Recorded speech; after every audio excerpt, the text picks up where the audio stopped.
Assalamualaikum, salam sejahtera Bapak dan Ibu guru hebat. Saya Nurul Hidayani SPD, calon guru penggerak angkatan 7 dari SD Negeri 1 Percontohan, Kabupaten Aceh Tamiang. Kali ini saya akan menjelaskan tentang koneksi antar materi, kesimpulan dan refleksi modul 1.1. Perkenalkan, fasilitator saya Ibu Radiah SPD dan pengajar praktik saya Ibu Lasyuli Simbolon SPD M.Hum. Saya akan merefleksikan diri saya melalui 3 pertanyaan pemantik. Pertama, apa yang Anda percaya tentang murid dan pembelajaran di kelas sebelum Anda mempelajari modul 1.1? Kedua, apa yang berubah dari pemikiran atau perilaku Anda setelah mempelajari modul ini? Dan ketiga, apa yang dapat segera Anda terapkan lebih baik agar kelas Anda mencerminkan pemikiran Ki Hajar Dewantara? Hal-hal yang saya percaya tentang murid dan pembelajaran di kelas sebelum saya mempelajari modul 1.1. Pertama, saya percaya peserta didik yang pintar adalah peserta didik yang nilai akademiknya bagus dan memperoleh ranking.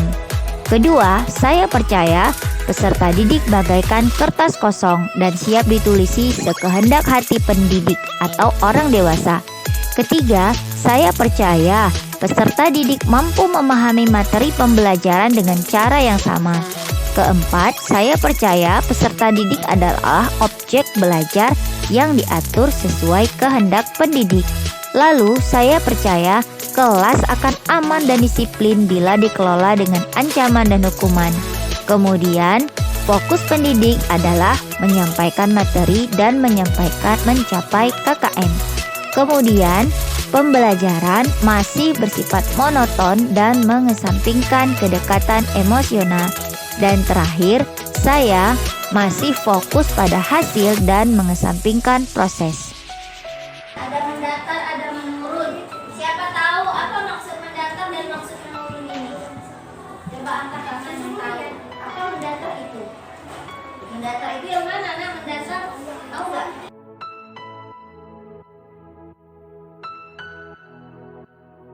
Hal-hal yang berubah dari pemikiran atau perilaku saya setelah mempelajari modul ini. Pertama, pemikiran. Pendidik bukan satu-satunya sumber belajar. Pendidik bisa memanfaatkan benda, orang, lingkungan, dan alam sekitar.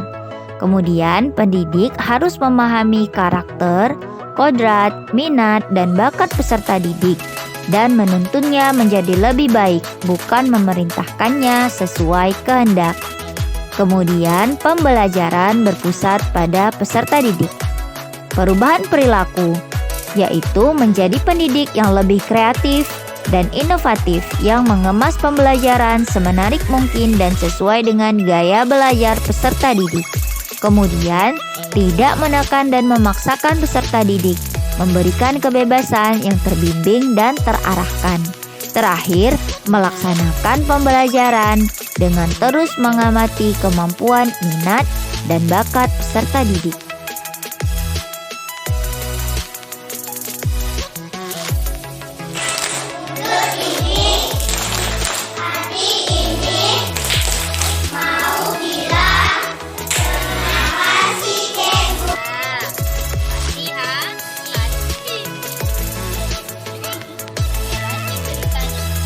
Hal-hal yang dapat saya terapkan segera agar kelas saya dapat mencerminkan pemikiran Ki Hajar Dewantara adalah sebagai berikut.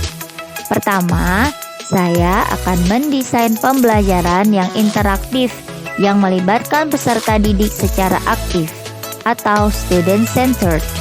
Kedua, menerapkan profil pelajar Pancasila, yaitu beriman, berkebinekaan global, gotong royong, mandiri, bernalar kritis, dan kreatif. Ketiga, menerapkan konsep merdeka belajar, pembelajaran yang menuntun bukan menuntut. Keempat, mengutamakan aspek pembentukan budi pekerti dalam proses pembelajaran. Kelima, mengintegrasikan pembelajaran dengan aktivitas bermain. Keenam, mengintegrasikan pembelajaran dengan budaya dan kearifan lokal. Dan terakhir, merancang pembelajaran yang sesuai dengan kodrat alam dan kodrat zaman peserta didik. Setelah kegiatan refleksi yang telah saya lakukan tadi, saya dapat menarik 3 kesimpulan. Pertama, pendidikan menuntun peserta didik sesuai dengan kodrat alam dan kodrat zaman dengan memperhatikan minat dan bakat peserta didik. Kedua, pendidikan bukan hanya ilmu akademik, namun juga ilmu non-akademik dan penanaman budi pekerti. Dan terakhir, pendidikan berpusat pada peserta didik. Terima kasih, salam sehat dan bahagia.